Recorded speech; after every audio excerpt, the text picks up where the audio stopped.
Yung si Senator Bato ay dapat kasuhan. Ma'am, gigil na gigil kang kasuhan si Pangulong Duterte at ako ng mga kaso na hindi mo kami maliling. Kumusta na po yung conviction mo sa kasong child trafficking? Ano na po nangyari? Bakit andyan ka pa? Hindi ka pa nakulong? Yun nga, ang tanong ko, pakisagot lang. Kasi ang ordinaryong tao nagtatanong, porque congresswoman ka, hindi ka nakulong. Eh sila pag yung mga ordinaryong tao, kulong ka agad. Kung ito po ay nasa Kongreso, ay out of order ko po dahil wala siya sa tanong. No? At ang ginawa po natin na pagre-rescue, tama lang po yung ginawa ko na pagre-rescue sa mga teachers, sa mga bata na biktima ng mga harassment, intimidation at threat doon sa sinasabi ni Senator Bato na kaso.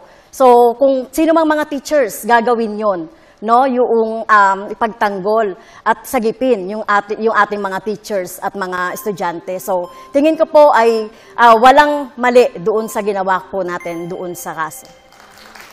Now, Senator De La Rosa, may pagkakataon ho kayo na magtanong o mag-react pa rin sa posisyon po ni Representative Castro.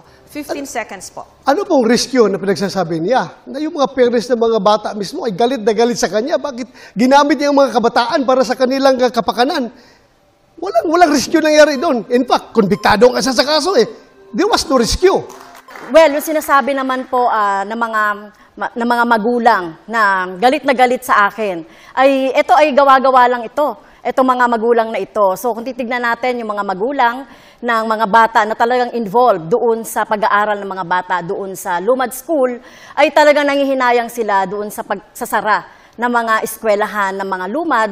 Dahil alam naman natin, kulang talaga no, sa serbisyong pang-edukasyon ang mga lumad. So talagang sila ay hinayang na hinayang at sinisisi ang gobyerno ng Duterte.